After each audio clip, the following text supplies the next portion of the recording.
you make whatever thing you fear or that's holding you back, you make really small versions of that, and you make sure that you're comfortable and relaxed throughout the experience. And if you're able to go through that in a relaxed state, that's a little piece of proof to your subconscious, look, this was not dangerous. Next time you up the intensity a little bit, keep relaxed, good experience, that gets recorded in your subconscious. It's another good experience. Up the intensity, and slowly but surely you get to the full-on thing that you were like, this can never happen ever in my life, and it's a positive experience. And then you've actually created this new fundamental, I guess, bedrock in your mind, where it's like you're actually a new person in this regard, that you can actually, your automatic reactions and your automatic beliefs, subconscious beliefs and perspectives have actually completely changed, so that you can live in a totally different way than you were able to live in before. Welcome to the Power Plant Body podcast. My name is Taylor, and this show is focused on self-development.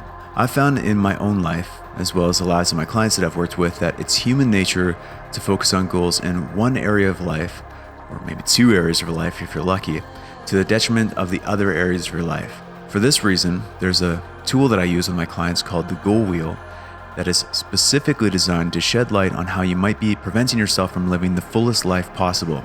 In a nutshell, the Goal Wheel is a circle drawn on a piece of paper that's being divided into 8 quadrants. The 8 quadrants are family and friends, romance, fun and recreation, health and fitness, finances, personal growth and spirituality, career, and physical environment. Basically, you give yourself a score between 1 and 10 for each of these areas of your life, and that allows you to see where you're excelling and putting your attention, but it also shows you the areas of your life that you're currently neglecting. The areas of life that we neglect are often the areas that we need to work on the most. And that's exactly why I started this podcast, to share insights from teachers who are experts in one or more of these areas of the Goal Wheel. Each interview is meant to inspire you to take action in one of those areas so that you can live a more fulfilled and balanced life. To get your hands on a free copy of the Goal Wheel PDF so that you can use it to create meaningful goals and take steps to achieve them, head over to powerplantbody.com/free-tools. You'll find a bunch of other free tools and resources there as well. Today, my conversation is with Leo Venus, a man who is widely regarded as a health and fitness influencer. However, in today's interview, he shares a lot of insights that are aligned with the personal growth quadrant of the Goal Wheel. I had the fortune of meeting Leo in person during the spring of 2020. He and I, along with his brother John and John's wife Catherine and their son Noah, we all shared a house in Venice Beach, California, for about a month or so until the pandemic forced us all to retreat back to our home countries. During my time with Leo, we shared some epic workouts at the legendary Venice Beach Gold's Gym. I don't think I've ever worked out with anybody who works out as hard as Leo and John Venus. Leo is a very layered, deep, and more often than not, hilarious individual. And both he and his brother John have a refreshingly open and stoic approach to living life. I don't think that there is anyone in this world that could get under Leo's skin or offend him. He remains lighthearted, open-minded, and keeps a positive outlook no matter what the circumstances are. Now, while Leo is a medical doctor, he's found himself on a different path than the one that he initially set out on when he started medical school. From what I can tell, he's answering to a call that is a deeper sense of purpose. So far, this is manifested through his work as an advocate for the vegan diet and lifestyle on social media. But Leo also brings his scientific approach to personal development through cognitive behavior therapy into his social media messaging and work with clients. Now, recently, Leo's been faced with a bit of a dilemma because he's become aware of the negative influence social media has on our society at large. Leo, of course, is a social media influencer, so you can imagine how this new awareness could lead him to start asking some pretty difficult questions. Leo, however, is a man who is truly of high integrity, as you'll learn in our conversation when he talks about how he plans to use social media in the future. I always enjoy my conversations with Leo, as I never fail to learn something, and I always get a few laughs along the way, and I know that you will love what he has to share as well. So without any further delay, I bring you my conversation with Leo Venus.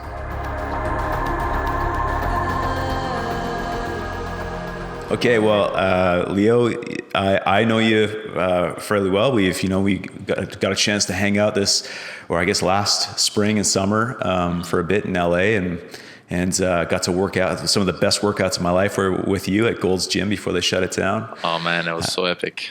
Oh man, I miss those days.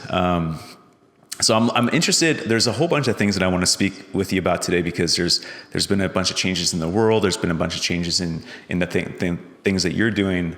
But maybe just for people who are watching this or listening to this who don't know you, who haven't seen on social media or YouTube, how would you describe yourself? How would you talk about the things that you like to do and the things that you like to share? Sure. So, I'm, I guess first and foremost, I'm a skinny soy boy hippie. You're not skinny anymore. No, I'm not really. It's obviously one of the biggest motivations to not be skinny is that stereotype, right? Yeah. But I think, to describe myself, I would say, health and fitness, nature, people, psychology, these are big passions of mine. Obviously, I'm a medical doctor, so I have a lot of experience in the health industry and that side of things. But even before that, I was imbued with this passion for health by my mother, because my mother's always been really, really interested in health. And luckily for us, even before we were vegan, we were raised on a very healthy lifestyle. So we, even when we were still eating meat, we still had a lot of legumes, we still had a lot of fruits and vegetables. So we grew up on a pretty, no candy, never any sodas in the house. It was always very strict. So we had it pretty good. And then just, growing up and going through life and seeing so many different ways of living and traveling all across the world, I've just gotten to see so many different cultures and different ways of being, and kind of opened my mind to like, there's no really correct way of being or living, or so to speak, right? So nowadays I just focus on trying to help individuals from all backgrounds on how to regain the control and the power to actually get healthy, because one of the issues with the medical industry today is, that actually a lot of the time it's sick care we're working with, not health care. We're just putting on that metaphorical bandage of symptomatic relief, symptom management, rather than looking at underlying cause, rather than looking at the cures or how to prevent things, right? And if there's one thing I've learned through medical school, is that prevention is almost in every single case much better than hoping for a cure. No kidding. And then apart from that, I guess just meeting people like yourself, it feels like a long time ago that we had our, before the end of the world struck, that we were able to hang out in LA and just have a good time and explore. I think a lot of us are natural explorers, and that's always been a part of my life, and trying new things and just being free to experience life to the fullest. I think that's one of my biggest values. So I think that's a pretty quick summary. Yeah, I like that. One of the questions I have for you just personally is, the concept of stoicism, the concept of the idea of mastering your emotions and mastering your view on the world in order to navigate it better. And I don't think I've met someone quite as astute as yourself when it comes to that, or it seems like you embody stoicism, whether you would call it stoicism or not. It just seems like you're someone who's able to take in the events around you and not really put any emotional weight into anything, but look at it objectively, look at it from all angles, and then proceed, in the best way that you can figure out it in the moment. You mentioned that you traveled around when you were younger and you saw a lot of different cultures and you saw a lot of different ways that things were done, and you mentioned that you came to this idea that there's no perfect way of doing things, or there's no correct way of doing things. There's just different ways of doing things. Do you feel like that? First of all, am I getting that right about how it seems like you're very stoic 100%. In your? Well, I mean, the stoic thing is interesting, and I'm happy to hear that, because I have, part of it is definitely my upbringing and my family and all these things that happened to me, right? That I can't really take any credit for, but at the same time, I have had a period of life where I struggled with my own issues, I struggled with my own challenges, and I just jumped into self-development and reading a ton of different books on every self-development topic almost you can think of, and stoicism is one thing that came up quite a lot of times in a lot of books I read, and it's just kind of that, I guess, philosophical mindset of being realistic, right? And not really judging, but accepting reality as is, and rather than being angry about the things that you wish were different, instead focusing your energy on the things that you can control, the things that you can have an impact on, and everything else is just it's easier said than done. And I'm by no means perfect at this. I have lots of emotional triggers still, and a lot of things I'm working on.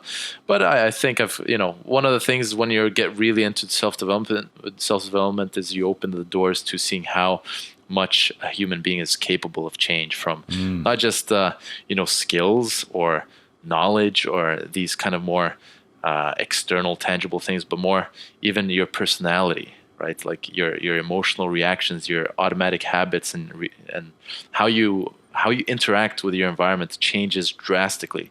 So if I was to look back and look at the person I was when I first went vegan when I was 19 years old, and compare the person to who I am today, I would barely recognize myself. I'm two entirely different people. And I think part of that even seems scary to some people, because it's like you almost lose your identity. I mean, some people in my family even are like, even at some points of my life, even my parents are a little bit like, well, who are you? Like, what's going on? Because, you change so much. But I think, there's no goal in being the same person for your entire life. If you can change into something that allows you to be happier and more comfortable with your life and to get more out of life, then by all means, put that change or hyperdrive. Yeah, no doubt. Yeah. And maybe it's not even so much sometimes changing into someone else. It's peeling back layer. Like when you're younger, you wear a lot of masks and try to play a bunch of roles to fit in. And then when you get older, if you have the opportunity to do so, you start to find yourself, whether that's when you go traveling or you go off to college or whatever you end up doing, you learn more about yourself. And you can start stripping away some of the masks or some of the stories that you had conceived of yourself through high school or whatever it was. So you mentioned different ways of viewing the world, different ways of expressing yourself. I know that you're a medical doctor, but you also do CBT, right? Cognitive Cognitive behavioral therapy, correct? Yeah. And if I'm not mistaken, there's a lot of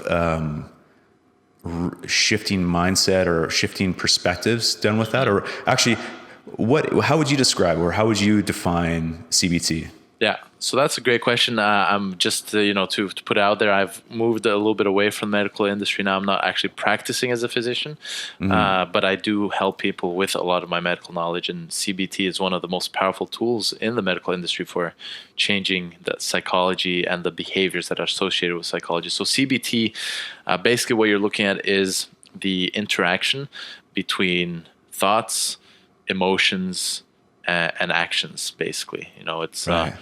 A really easy example would be saying something like, someone who walks down the street, you say hello, he doesn't answer, then you get the thought, well, he doesn't like me. That will, then affect your emotions, that you start feeling negatively or whatever, and then that affects your behavior, and that you stop, trying to talk to other people, or you become more self-aware, self-conscious, etc. And then trying to break that chain into more helpful behavior, such as instead of having the automatic thought, he ignored me or he doesn't like me or whatever, you get the automatic thought, oh, he didn't hear me, he's busy, he must have a lot on his mind, whatever. And then the thought becomes, well, genuine. This is the thing, a lot of times it's kind of funny that the more you take care of yourself, the more you're able to actually interact with the people around you. So a lot of times self-development is viewed as kind of selfish, but in this example, for example, you'd have, right, instead of thinking automatically, oh, this guy doesn't like me, he's ignoring me, you think, oh, maybe something's up, or he didn't hear me or something, and then you're genuinely curious as to, like, is he doing okay? And then the action becomes, you call him up or you send him a message, ask if everything's going okay, and it totally changes not just your emotional state and how you feel about yourself, but also how you act, right? How you behave and how you interact with human beings around you, and the things you actually get to do in life. So psychology is super, super powerful. And CBT is, a lot of times people think psychology and mindset kind of stuff is not non-scientific. It's kind of bro sciencey or a little bit like woo woo, but it is actually the most heavily proven, or the biggest evidence-based treatment for a lot of anxieties and mental health disorders that we have. So it is a real thing, and there's a lot of dualism in today's society. It's like, oh, you have the brain and then you have the body. Well, guess what? Hate to break it to you, your brain is part of your body. There are physical connections. There are nerves that go from your brain to your body. There are hormones. There are other chemicals that are going through your bloodstream. Everything is an interconnected system. And so, of course, having bad emotions and bad thoughts and all these things can have a real biological, mechanistic impact on the rest of your body. So it's a very, very powerful and very real thing to be aware of. I like what you said about personal development is looked at, or can be looked at, as a very selfish endeavor. You're looking after your own interests and trying to create a better life for yourself. But you highlighted the fact that, especially with CBT, when you change your frame from worrying about how others are perceiving you to how the reasons why they might be, seemingly treating you in a certain way, or disregarding you in a certain way, and wondering how they're doing and how what's going on for them in their life, becomes a very selfless. It can become a very selfless process.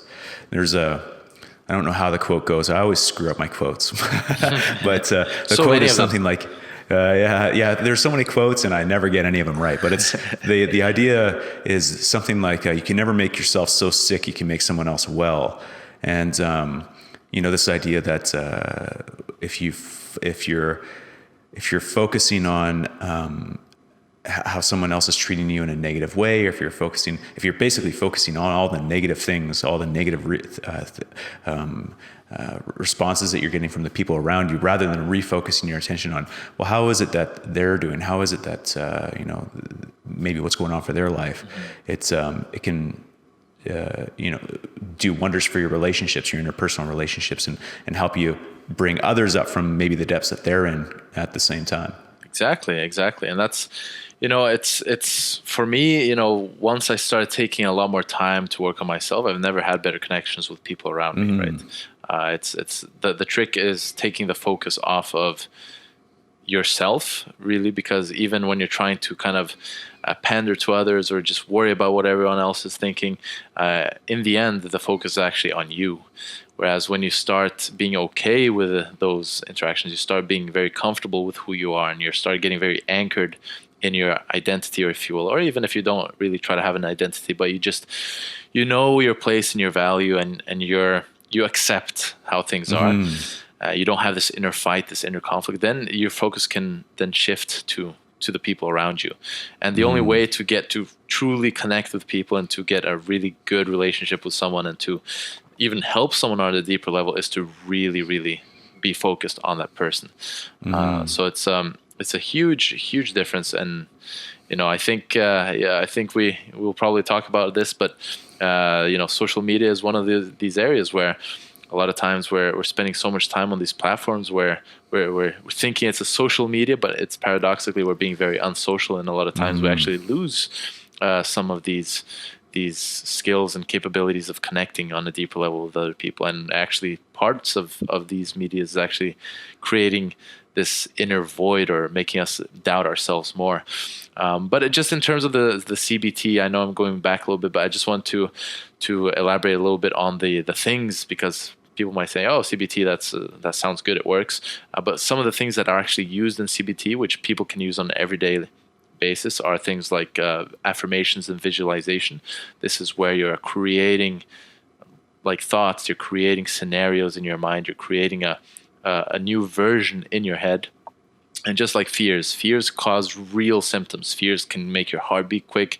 It can make you depressed. But fears are just the same. They're thoughts. They're created in your head. And in the same way that all of this stuff just exists in your head, you can actually have the opposite. You can have the positive thoughts and the positive things that you create yourself impact you in the opposite direction, where you can actually start believing more in yourself, believing more in the good in the world, believing more in the people around you, believing that you can speak in front of hundreds of people, or that you can sing without getting embarrassed, or that you can ask a girl out on a date, or whatever it is that people are struggling with, right? It's really changing the subconscious mindset. And that's the thing we need to realize. We're not these rational, super logical people who only act based off of reason. We act off of emotions and automatic thought processes. And CBT changes that through, for example, like I said, affirmations and visualization, and things like exposure response prevention, which is where you make whatever thing you fear or that's holding you back, you make really small versions of that, and you make sure that you're comfortable and relaxed throughout the experience. And if you're able to go through that in a relaxed state, that's a little piece of proof to your subconscious. Look, this was not dangerous. Next time you up the intensity a little bit, keep relaxed, good experience, that gets recorded in your subconscious. It's another good experience. Up the intensity, and slowly but surely you get to the full-on thing that you were like, this can never happen ever in my life. And it's a positive experience. And then you've actually created this new fundamental, I guess, bedrock in your mind, where it's like you're actually a new person in this regard, that you can actually, your automatic reactions and your automatic beliefs, subconscious beliefs and perspectives have actually completely changed, so that you can live in a totally different way than you were able to live in before. And this is extremely relatable for anyone who's worked through anxieties and a lot of these mental health disorders, and it's a very, very powerful tool. So if anyone is ever, struggling with that kind of thing, CBT would be very, very helpful to learn about. That idea of starting small, and what would you call exposure response prevention. So basically you expose yourself to what you're afraid of, and you prevent the negative response, right? So you keep yourself, you do relaxation techniques, you do all these things that keeps you in a good mindset. You don't allow the fear to creep up. You have to be able to, take the such a small exposure that you're able to be chill. For example, the easiest way to explain it is like, you have arachnophobia or something. Okay, let's start with a little picture of a spider and a computer or something. Okay, and then next time we'll do relaxation. We'll be fine. We'll have a good time. We'll laugh. Next time we'll do like a toy of a spider or whatever. Next time we'll do some spider webs or whatever. And then we'll have a real spider in a jar, and then stuff like that. And then eventually the person will work their way up to having a spider in their hand and be totally okay and relaxed. And the art or the magic behind your subconscious, just like you can have real reactions and physical symptoms due to fears, which again they're not real in terms of they're just in your head.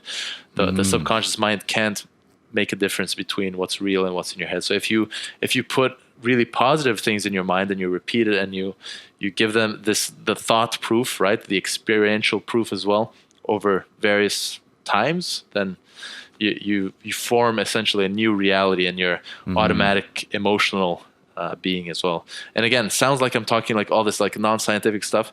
This is, like I said, by far the most effective treatment for a lot of psychiatric conditions.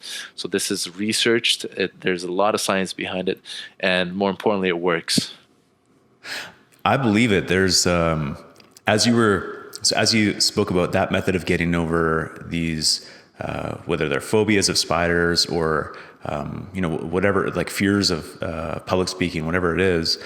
It reminds me a lot of BJ Fogg, who he studies habits, like habit formation. And he has this concept of tiny habits. And like in a nutshell, what it is, it's very similar. You take the larger goal. So let's say your goal is to work out every single day, or let's say 5 days a week for an hour and a half, That's the way to get to your goal, which is to build a certain body or lose a certain amount of weight. So rather than saying, I'm going to work out 5 days a week for an hour and a half every single day, that's just setting yourself up for failure. You would say, the tiny habit, the tiny version of that would be, I'm going to, go to the gym for 5 minutes and I'm going to do my warm up every day. And that doesn't seem like it does anything, but it does. It sounds like it's a very similar concept, where it's not so much about what you're it's not so much about the end result of what you're doing. Like 5 minutes of cardio on a treadmill isn't really going to do anything physically, but mentally it's going to rewrite that story about what you're capable of, who you are, what your daily life is like.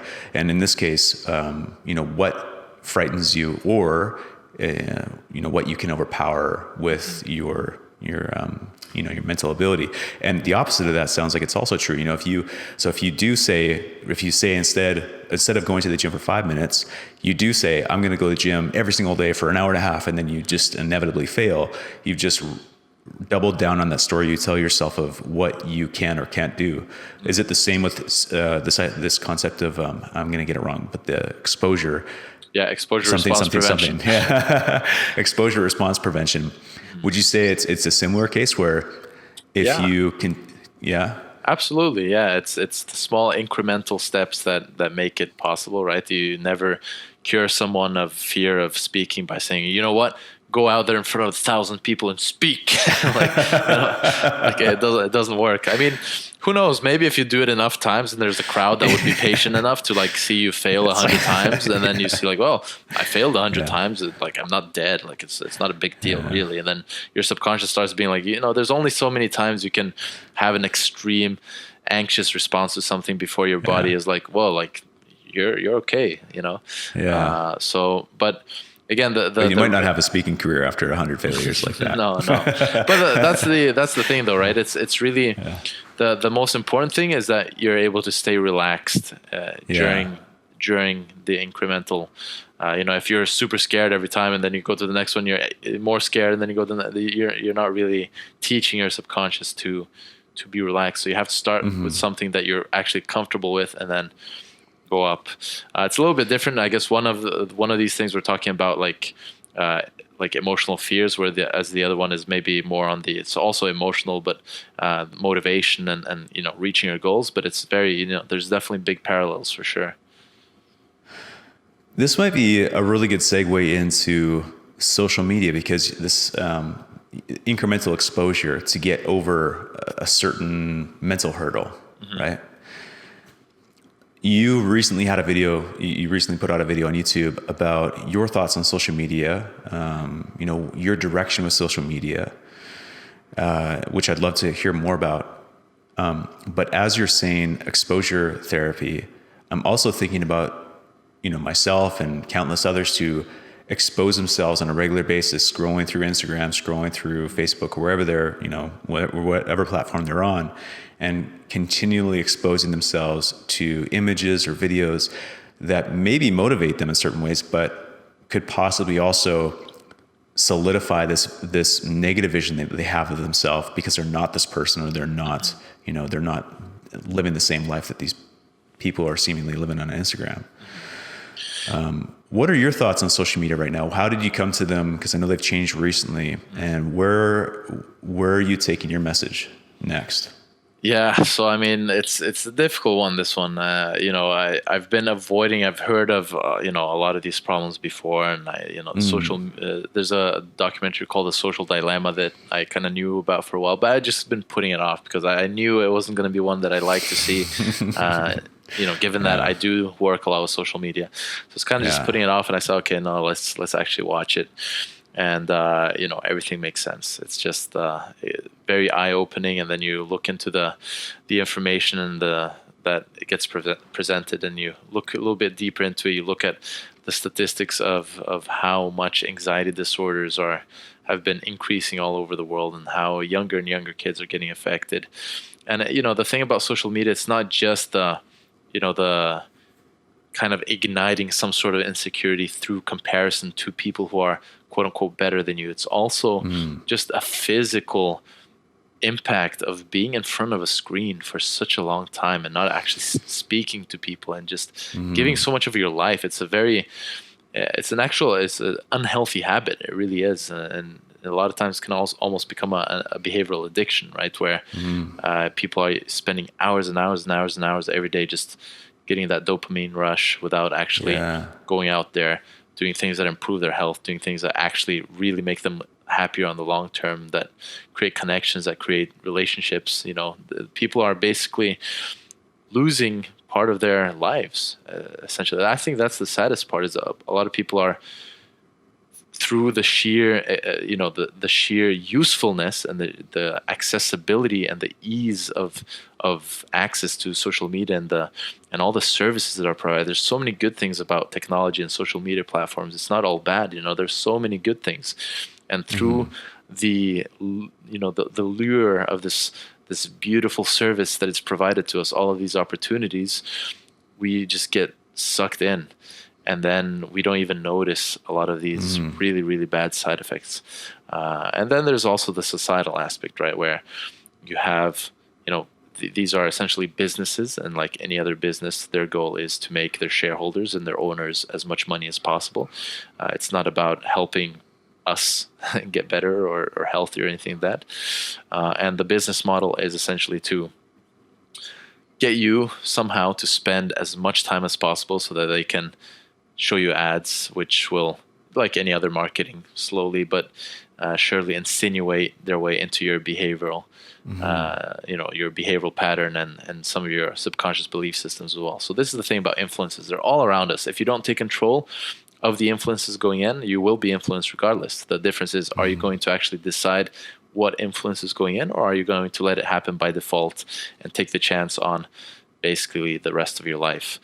And one of the biggest issues with social media is the algorithmic nature of the platforms, where people are being showed essentially the information that will get them to spend as much time as possible. There's no, the information that's prioritized, it's not based on, is it going to help you? It's not based on, is it true or accurate? What it is based on is this going to make you invest emotionally and spend time and energy on this and stay here so we can make more money off of you? That is the incentive. And the unfortunate consequences of that is that you, for example, you can write the exact same search as your neighbor across the street and get totally different responses. And in the polarized world today, where there's so much conflict in society, we have such a bad outlook of where the world is going. There's just so much negativity. People start thinking, how the hell is this person believe in these things? Like, how can someone be so stupid, right? Because when I search this, I get this information. How can they not see it? And the answer a lot of times is, well, they're not seeing it. They're seeing a totally different thing. Yeah. Right. So, and that's, I think, a really dangerous thing, where you have these echo bubbles and you have all these people who just become so sure of an opinion just by the sheer fact of the social influence. One of the most powerful psychological influences on human beings is the social influence. You surround yourself with people who believe the same thing. It's very hard to break away from that. And social media has put that on steroids. People are just like echo bubbling themselves into really, really crazy stuff. So there's definitely some big issues with it. And, I unfortunately don't see any big solutions right around the corner. I don't think these companies are going to be able to protect us efficiently in a long time still. And so for myself and, for my integrity and my ethics, I can only recommend that most people either severely cut down on their social media usage, or sometimes even just cut it out altogether. I mean, that's really commendable, because from someone like yourself who does have a rather large following on Instagram, a rather large following on YouTube, could, if you wanted to, take this and create a legitimate business out of it and really grow that attention, the attention on your YouTube channel, on your Instagram feed, but you're seeing the possible downsides of that, and taking steps to reduce your impact. That's the challenging thing, right, Taylor? Because it's like there's on one hand, if I just stop everything on social media, I'm not contributing to it, but I'm also taking myself completely out of the picture. There's no influence. Yeah. I have no impact on the current situation of today. However, if I do nothing, then I'm just going against some of my own morals. So it's a challenging thing. And like I said, it's not like it's all bad. There's a lot of good things about social media. I've learned so many things thanks to these technologies. I've met so many wonderful people because of it. And things like veganism itself has grown so much. The movement of not eating animals or hurting animals in general, it's taken off due to big parts to social media. And so, it's very hard to just say it's all good or bad, but at the same time, it's like, I think that the most realistic, the position I'm in now is essentially just that I'm going to be trying to keep YouTube to just real interactions in lives where I can give value, make it less about me, make it less about entertainment and having ads on and monetizing my videos, and make it just, look, here's some good information that can help you live your life. Instagram is just going to be fitness stuff, like, look, soy boys don't have to be skinny. And then, put that together with the people who need coaching. They can get in touch with me. I can help them with their lifestyle. And apart from that, actually, even paradoxically, even though I'm still on social media, be recommending people to seriously be aware and consider whether or not they should be on social media. So I have a kind of a negative message towards the social media platforms that I'm myself using, as ironic as that is. Yeah, I've used Facebook and YouTube and Instagram to advertise on,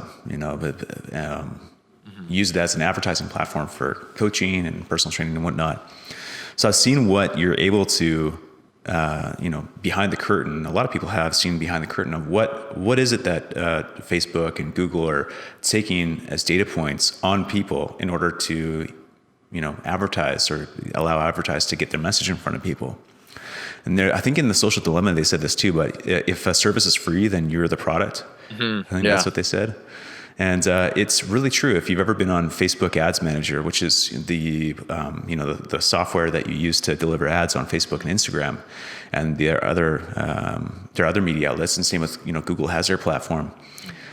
It's not as bad as it used to be as far as what you can target and who you can target, but it's still it's crazy how much information they have on each one of us. I think someone said that they have like 1,600 different points of data on every person on Facebook and Instagram that you can use for targeting. Yeah. Oh, I mean, again, it's so interesting. And were you able to see those data points as well when you were doing the ads, or? Yeah, to a large degree, it's different than it used to be. Like I say, so it's gotten a lot better, if you can believe it, because I remember just 3 or 4 years ago advertising on Facebook, and you could get down to like how much money they were making. Did they have pets? Did they have kids? Were they a homeowner? What area, like specifically, did they live? What was their career title? Actually, you can still do career title, but so you could get really granular with it. Since Cambridge Analytica, that whole debacle, they've had to pull back on some of the targeting features, but it's still pretty crazy. But it's not so much. I don't bring that up to talk about the invasiveness of the privacy. The reason why I bring it up is because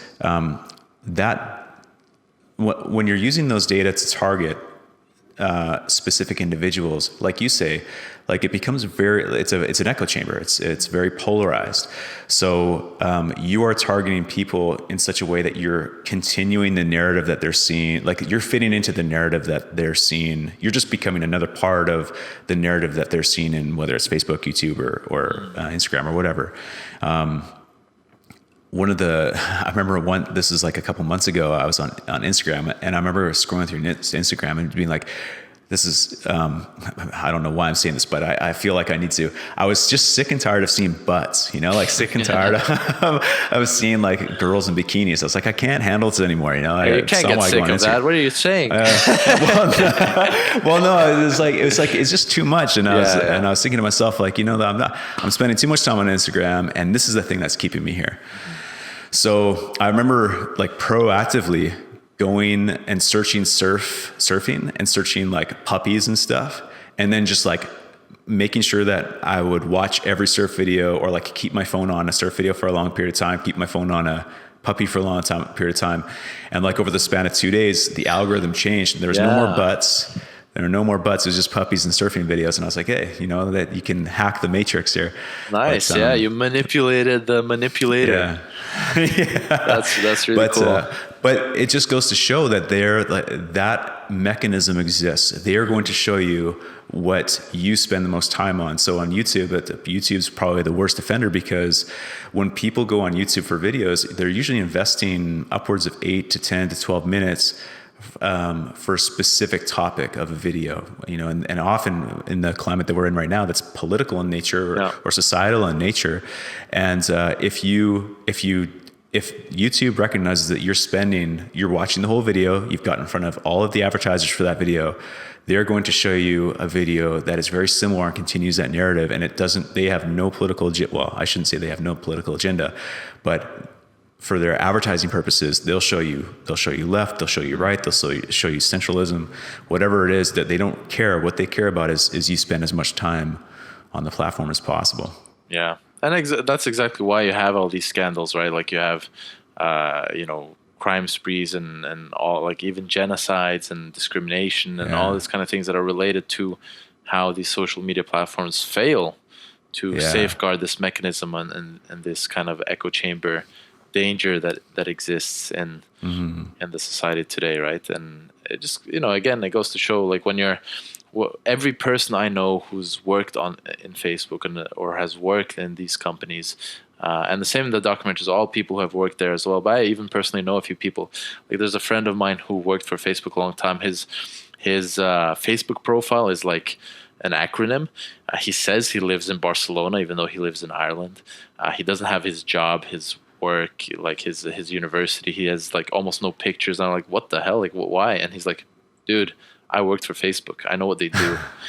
So it's pretty crazy when you think about it that way. And it's like you say, I don't think there's like an intentional, like, they're trying to do harm and stuff like that. It's kind of a mashup. I think, again, it's like coming to accept the reality of how things are without necessarily needing to blame someone.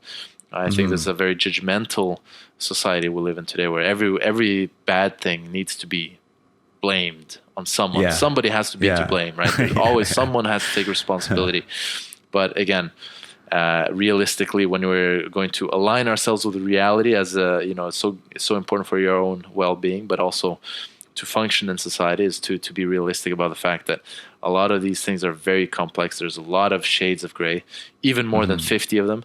And sometimes you just have to accept that there is no one person who can be held responsible. There's a lot of factors that go into it, and a lot of times it's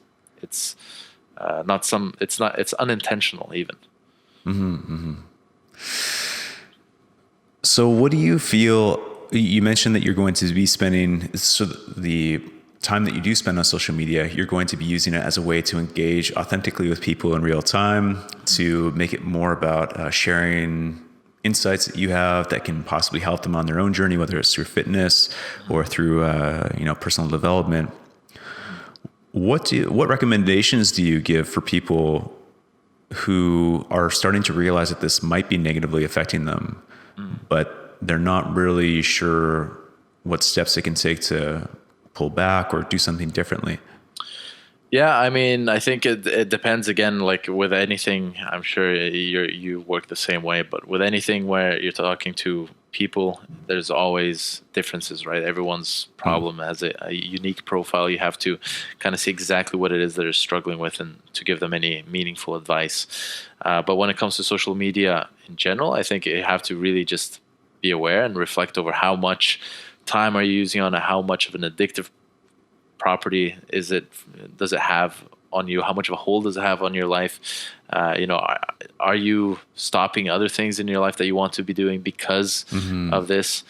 And then just being really, really strict with yourself and kind of, you almost have to view yourself a little bit as like a third person type of view, right? Like almost like you're controlling someone in a movie or a video game or something like that, and you're just like, okay, these things are not helping you, let's cut them out. And when it comes to social media, notifications, worst thing ever, get rid of them. Yeah, totally. One of the good things about having a following on social media is that you have to take them off, because otherwise you go crazy, right? If you're getting like a DM and a comment and a follow like every few seconds, like you'd go crazy. Yeah. So that's one good thing about that is I usually Yeah. just turn off notifications and you don't care about that. You're not just constantly pulling up the phone, because again, it takes advantage of that evolutionary, the evolutionary necessity that we have to connect with other people. That's why it's such a tempting, alluring platform, because it allows us to so easily look at what are our friends doing, what are our love interests doing, what are our family doing. It just makes it so easy. And every time you get this notification, it's like, oh, okay, something's happening. That social dopamine rush gets triggered. So you have to first, I guess, be aware. Whenever I talk about behavioral change, I talk about the stages of behavioral change that we use in medicine. You have pre-contemplation, where people aren't even aware that there's a problem. Obviously, if somebody's in this stage, you can't really do anything for them because they don't even recognize that there's something to do, apart from try to influence them to actually recognize and become aware of it. Then the second stage is contemplation, which is, okay, now they're actually aware of something, they're thinking about it. It's like, okay, maybe this is something that I should do something about, right?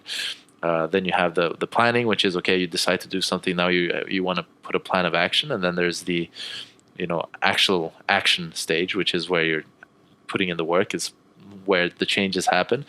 And then you have the relapse phase, which is always in any behavior change, there's a risk that people will go back to old habits.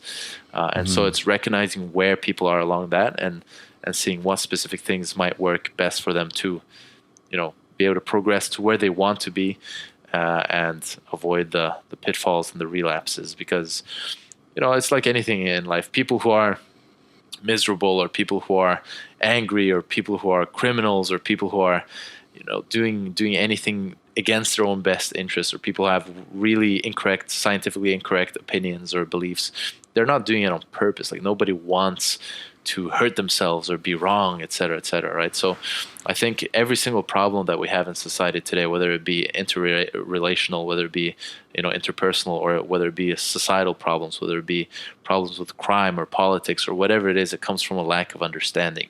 And of course, there are huge problems that take a lot of work to even get to begin grasping. But just because the problem is very difficult doesn't mean that we shouldn't try to tackle it. Because human beings, if there's one thing we can, pat ourselves on the back with, is that we're actually excellent problem solvers. We're really, really good at solving problems. I mean, today I'm sitting here on this fake fruit laptop here, and talking to you across the world. And, like 99% of the things that I use on a daily basis, I have no idea how it works. I have no idea how it's made. I have no idea what the mechanisms are. And all of these things are possible because human beings have such a great capacity for solving problems and cooperating with each other and communicating these things with each other, and sharing these things, right? So it's again, a really mixed picture. There's a lot of good things in within these risks, but it's for sure an interesting time to be alive. And I think just being aware. First, if there's 3 things I would try to teach everyone in the world, whether it be in high school or middle school or whatever, it would be, first of all, human psychology, whether it be behavioral psychology or social psychology. Just learn about how your mind works. It's probably the most important thing that's going to determine how you feel, what you do, what life you're going to live, as well as a lot of your health. It's a very underestimated aspect of health. And then it would be communication skills, because no single one of us is independent. We're never going to be able to go through life on our own. We're always going to need the people around us. And the more effective you are as a communicator, the more you're going to be able to get out of your interactions with other people, but the more you're also going to be able to connect deeply with people and help other people and get something done, right? To actually create something good in the world, as well as have the influence that you want to change things in a positive direction. And then the third thing would be factual thinking, or evidence-based thinking, which is kind of the fundament of medicine. Is probably the most important thing I learned in medicine is being able to scrutinize and be a little bit critical of what is the source of information, what level of confidence can I accrue to this opinion. Is it, do I have this opinion based on some scientific article, or was it something a friend said, or a friend of a friend, or is it something that I was just taught through conditioning, or was it something I heard on the radio, or maybe I was taught it by my parents growing up, or maybe it's a meta-analysis from the greatest organization or the biggest authority on a subject. What kind of evidence is there for your opinion? Why do you believe in it, and is there a reason for you to believe in it so strongly? If the level of evidence is a weak one, like, for example, expert opinion is one of the lowest forms. Basically, when it comes to evidence, it's the trash of evidence. Like, it's worth almost nothing. Then you shouldn't be very confident about it. Then you should be like, well, I heard someone say this. Interesting. I'm not going to put a lot of confidence or a lot of stubbornness behind that opinion. Whereas if there's an opinion where you actually read up, you've looked at lots of prospective cohort studies and meta-analyses and systematic reviews, and the biggest organizations are saying the same, then here you can actually have a much higher degree of confidence behind this opinion being, or this statement or whatever, being accurate or being true, right? So it's really being aware of all of these nuances and all of these subconscious beliefs that are coming through, and just understanding. I think that every single problem in society, if we had it, I know it's an unrealistic thing, there's always going to be problems for us to solve. But if we were able to understand everything in the world, there would be no conflict, there would be no crime, there would be none of these things. It all comes from a lack of understanding. So the best thing we can do is try to understand ourselves, try to understand the people around us, and try to understand the information that we are interacting with. I love that, dude. There's another quote I'm going to mess up, but I think it's seek first to understand before seeking to be understood, or something to that effect.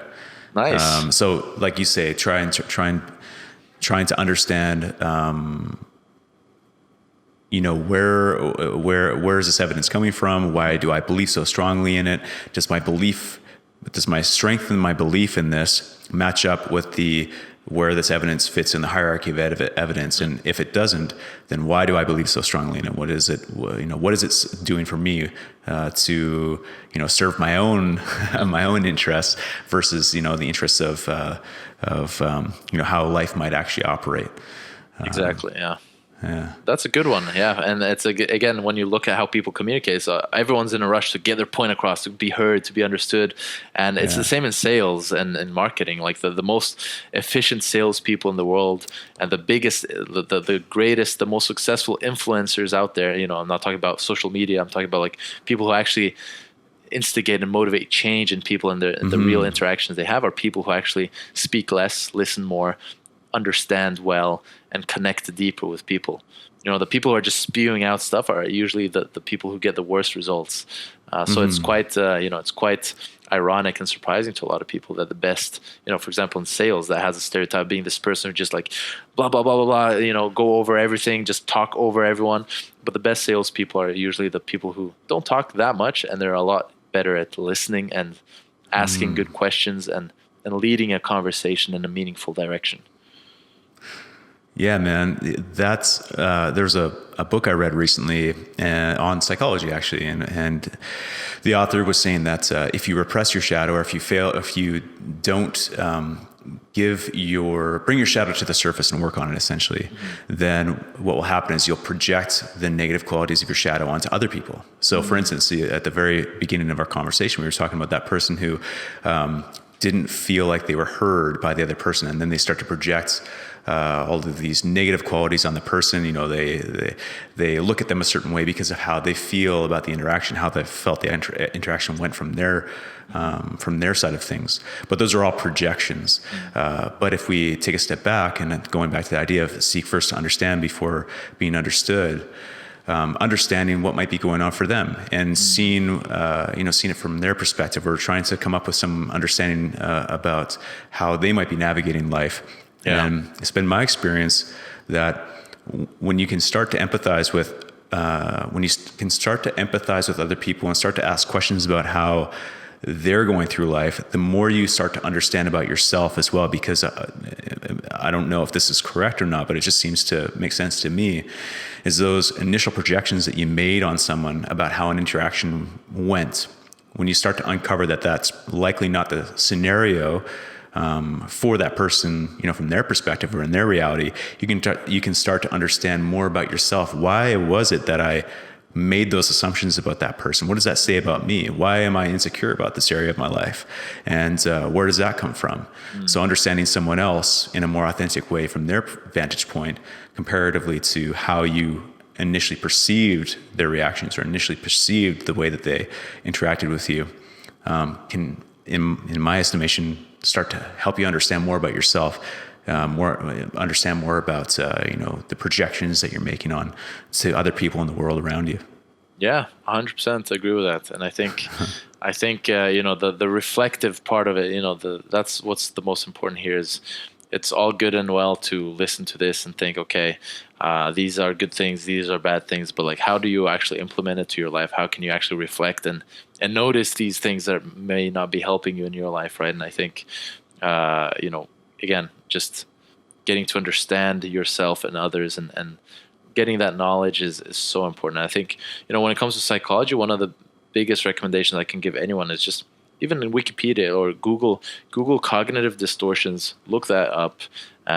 This basically, cognitive distortions are a term in psychology that describes these subconscious patterns of thinking or belief systems that we have that actually misalign with reality. They don't align with the real world, how it works, right? So if you have these subconscious beliefs, then you believe in something that isn't true. And that obviously is going to give you internal conflict because you want the world to be a certain way. And yet the world is like, no, this is not how the world is. And obviously reality isn't going to change itself based on your opinion. However, your belief systems can change. And so if you read through that list of cognitive distortions, you will recognize so many of them, not just in people around you, but also in yourself, which is even more important, because then you can actually start catching yourself when you're having these subconscious slips of reason where you're kind of believing in these unrealistic things. Like, the typical ones are the cognitive distortion of black and white thinking, right? Where it's like everything is either right or wrong. It's like it's either this way or that way. You have the cognitive distortion of justice, right? Where it's like, or fairness, like the world should be fair.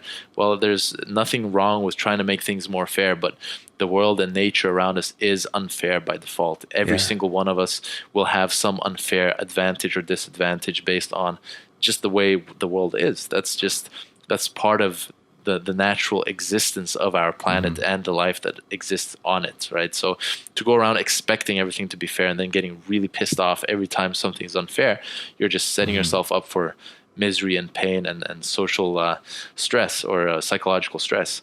So instead, to accept, that the reality of the world isn't fair equips you to then unemotionally be able to deal with those things without actually having to be stressed with every single time, something is unfair.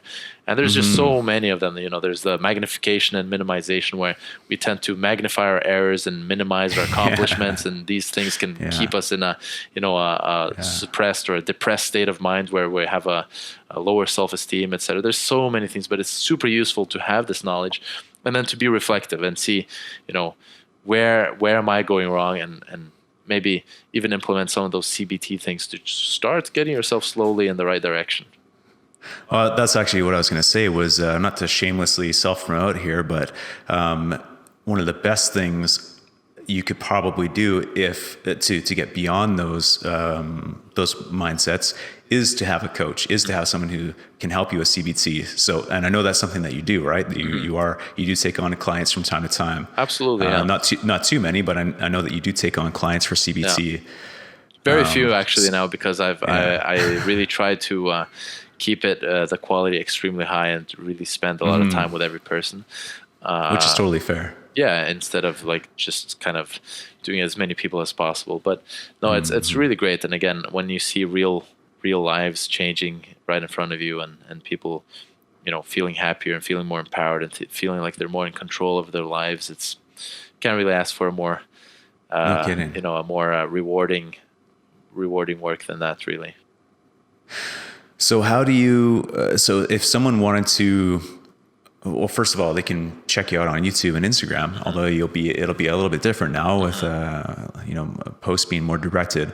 So they can reach you there, and I'll put that in the show notes. But let's say that someone is interested in possibly working with you through CBT or in some other capacity, what's the best way to reach out to you to get in touch with you for that purpose? Yeah. So, I guess, like you said, I'm going to change a few things. So I'm not going to be as active on YouTube and Instagram as I have in the past, but I will still try to, read messages and stuff like that. But by far the most reliable way would be to email me. And the email is actually connected to my Instagram. I think on my YouTube as well. So, if you find my email address and you send me an email, I'll definitely respond to that. I'll make sure it's in the show notes, and I'll probably put an edit right here somewhere. Awesome. So that people can see what it is. Awesome, man. Well, I want to be respectful every time. I know that we're already over. It's difficult not to be when it's such interesting topics to go over. Yeah, man. I love talking to you about this stuff because your brother said that of all the people he's ever met, when you are someone who retains information like a sponge, like it goes in and never leaves. So speaking to you on any subject, whether it's CBT or, nutrition, knowledge or whatever, it seems like it's down there somewhere, and you just kind of pull it out, and it's, you have all this information to share. So it's always been a pleasure to pick your brain about that kind of stuff. I really get a kick out of it. So thank you. Awesome. I really appreciate it, and the same to you, man. Like, I always enjoy our talks, and I already told you this as well. I think you're one of the best communicators that I've met in person in the vegan community, even though you're not even actively on social media. So I think this podcast can do awesome things, and I can't wait to see the work that you put in here. Appreciate you, brother. Well, people know where to find you. Is there anything that you wanted to close out on? Any final thoughts that you'd like to share with people? Yeah, no, not really. Other than make sure to stay tuned to Taylor's podcast. Oh my, yeah, and your live streams too, though. Yeah, my live streams too. Let's shamelessly promote that. And well, obviously, again, I think, in today's world, it's so easy to get distracted, right? It's so easy to, we're almost living in a society that is kind of villainized death in a way where it's like we almost live this life where we're immortal, right? It's like we're going to live forever. We have all the time in the world. There's no stress. But I think, any old person you talk to who has any regrets, it's always about not really living the way they want. It sounds so simple. Like you really want to live your life on your terms and do the things you want to do. And the only way to do that is, unfortunately, to work on yourself. There's no motivational video or song or pill or surgery or anything that's just going to magically change your life. And so, whether you do it through a coach or just through a lot of self-work, the discipline and the work ethic that has to go into it is what's going to change your life for the better. And once you start the process, it can actually be one of the most fun adventures as well, to just see how much your life can change, and to see how much the opportunities change, and the things you can even do, right? Just the like strictly pragmatic approach of like, okay, this is possible, right? I can actually do this, whereas it was completely outside the realm of possibilities for you before. It's super rewarding. It's super fun. And it makes life a lot more interesting, and it makes life a lot more fun as well. So I can't recommend enough, taking the time to prioritize yourself. You're not selfish for working on yourself. You're not selfish for taking care of your health and becoming the best version of yourself. And the best version of yourself does not necessarily mean the richest or who makes more money or who has the swollest soy boy body frame or whatever. You define that. But it's important to get to know yourself on a deeper level than your reason, because we are not those really, really logical, rational beings who always act the way we're supposed to. So if I had to close with anything, I would say two things. One is, remember, human beings are emotional. We make most of our decisions based on emotions, and then we use logic to actually defend our decisions in the aftermath. That's what we usually use logic for. So emotions come first. And then the second one is actually a quote that I'll get to butcher. It's I don't even know whose it is, but it's what's important is the words, the symbols of meaning that you will get through this podcast, whether or not they relate to you and resonate with your life. Who said it doesn't really matter that much. So the quote goes something like, and I think I've shared this with you, Taylor. You probably know which quote I'm going to say, but it's the greatest enemy of mankind, or I guess humankind, to be less sexist. The greatest enemy of humankind is not ignorance, but the illusion of knowledge, right? So it's really kind of That's a good one. addresses that aspect of thinking we know something and having confidence behind opinions that we really shouldn't have a lot of confidence behind, and being a little bit aware of that arrogance of ignorance and that illusion of knowledge. So that's one of my favorite quotes. Anyways, I think I've babbled on for long enough. There's supposed to be a quick ending. Yeah, no, that's fantastic. The beginner's mind, always being open to new ways of understanding, new ways of viewing things. That's perfect, man. Well, Leo, as always, been a pleasure speaking with you. I appreciate you taking your time to speak with me and share your insights, and I look forward to doing this again. Likewise, Taylor, and let me know when the next time is, and I'll hop right on. So thank you so much for having me. Awesome, dude. Thank you. Thanks again for checking out this episode of the Power Plant Body Podcast. If you enjoyed it, I'd be incredibly grateful if you left a rating and a review in iTunes. When you leave a rating and a review, it really helps because it lets iTunes know, and they'll be more likely to promote it to others who could also benefit from hearing these conversations. Feel free to share it with people who could also benefit from Leo and his insights into self-development and cognitive behavior therapy. And head over to Instagram to find Leo. His Instagram handle is at Dr. Leo Venus. That's at DrLeoVenus. He also has a great YouTube channel that you can find by searching Leo Venus. The URL isn't personalized, so it's a whole bunch of random letters. I'll also add links to his YouTube and his Instagram in the show notes at powerplantbody.com/Leo Venus. And don't forget to head over to powerplantbody.com/free-tools to get your hands on a free copy of the Goal Wheel PDF, along with tons of other free tools. I'm regularly adding new resources and tools to that page to help you create the best version of yourself, so you'll definitely want to bookmark it. You can find me on Instagram by searching at The Vegan Trainer. That's at TheVeganTrainer. And feel free to send me a DM if you have any questions or suggestions for future episodes. Thank you again for spending some time with me today, and Leo, of course. And I'll see you in the next episode.